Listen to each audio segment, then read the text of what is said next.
Hello everyone, welcome to Ashley Lancelot Show. Sorry, kind of burp. Letting you know that this is we're on vacation, so I had to make three of other things as well. We're gone for 3 weeks, and so hopefully if you like this kind of D&D type of talk, put down the comments down below if you want more of it. As you can see, I have a lot more to come from Redding, California. More to shove in my shelf. I need to get another bookshelf as well. I'll be talking about how I DM. I DM for about almost 20 years. So far, I started right before during middle school, when I got in Magic Gathering, and my dad had these whole boxes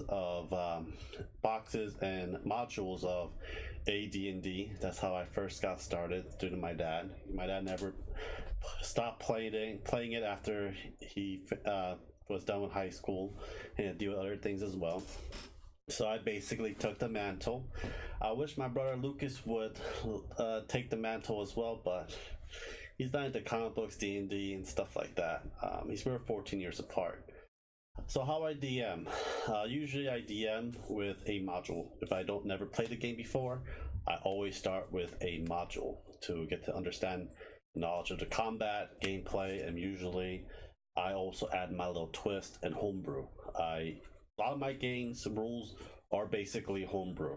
If I play with someone and I'm a player and they DM and I like their idea, I'll steal that idea.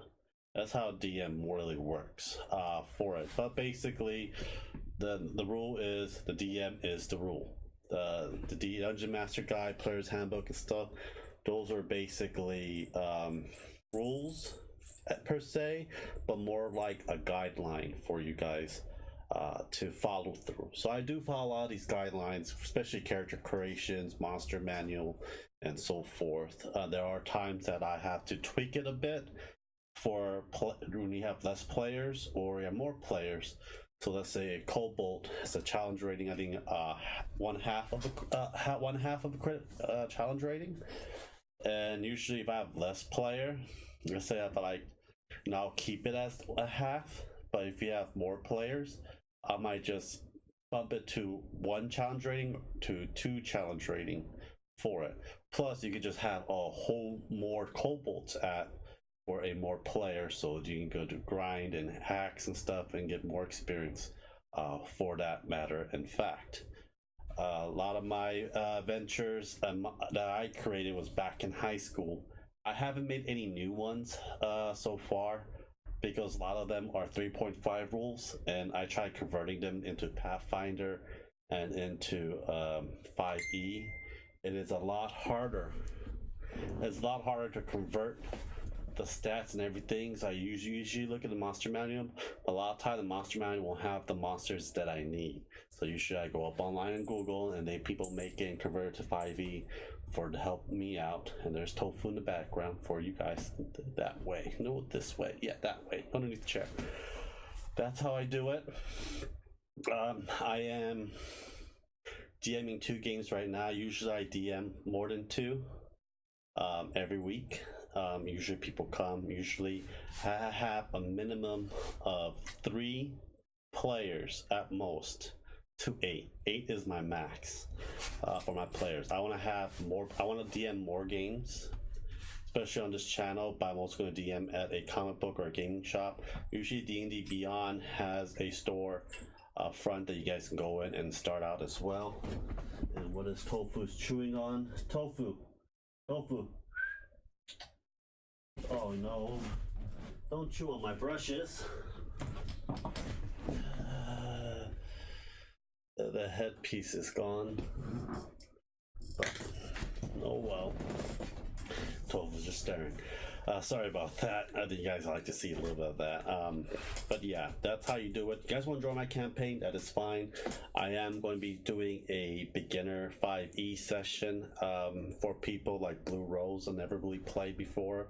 I'll be using the starter kits mostly for them, so they have an understanding of it until they get to know how I play things. Usually if you don't have, I give each player 5 seconds to decide what they want to do in their turn. and I skip them and I come back to them, because a lot of times it's more fluid, because more people means, you know, it's going to, you need to get as much time as possible. Less people, I don't have to worry as much, but I don't like the dead silent, like, let me look through my spell sheet and look forward to it as well. I do use map and miniatures, but for Roll20, I basically I make the maps, but a lot of times I keep forgetting to update it, put more monsters in, so you see me going back and forth of it. If you watched my D&D campaign and my Pathfinder campaign, they're all on Roll20. We need players, so if you guys want to join, you can let me know down in the comments, Discord, or comment on the Roll20. Just comment or email me, whatever you guys want to contact me to actually want to play as more as your part. If you want to be part of it, I'm also on other people's campaign like Grim Starfinder, and also on Devin's 5e. I think Starfinder's probably gonna be dead for a while, because we have a buddy of ours that is going to have a trip for a couple months to a year. And Devin, we have a lot more players, so I'm a lot more fun. I'm a halfling barbarian in that game, so I'm gonna do a player aspect of mine, and the DM aspect is mostly DM. You don't want to give, I don't give too much of my characters magic items. Usually I want them to make the gold to go buy it.